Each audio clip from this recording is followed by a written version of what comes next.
बऱ्याच वेळा एखादा खेळाडू प्रसिद्ध झाल्यानंतर दिसते त्याची प्रसिद्धी, त्याच्याकडे असलेला पैसा, पण दिसत नाही त्याच्या पाठीमागची मेहनत. आयुष म्हात्रे 6 वर्षाचा असल्यापासून तो क्रिकेटची प्रॅक्टिस करायचा.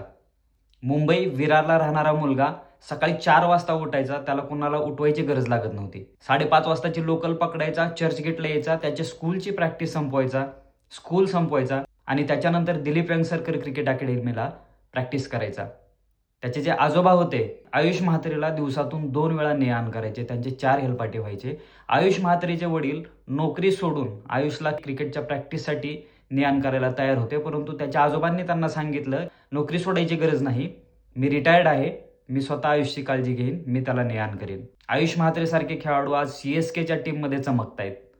मुंबईच्या अंडर 19ला रिप्रेझेंट करतायत. इंडिया अंडर 19 रिप्रेझेंट केलेलं आहे. आयुष म्हात्रेने क्रिकेट खेळायचं ज्यावेळेस निवडलं, त्याला फक्त क्रिकेट मनापासून आवडत होतं. त्याने करिअर म्हणून कधीच क्रिकेटकडे बघितलं नाही. जशी जशी वेळ गेली तसं आयुष म्हात्रेनं क्रिकेटकडे करिअर म्हणून बघायला सुरुवात केली. प्रॅक्टिस वाढवली, मेहनत वाढवली आणि त्याच्यानंतर आयुष म्हात्रे आपल्याला आज इंटरनॅशनल प्लॅटफॉर्मवरती आणि मोठ्या मोठ्या प्लॅटफॉर्मवरती बघायला मिळत आहे.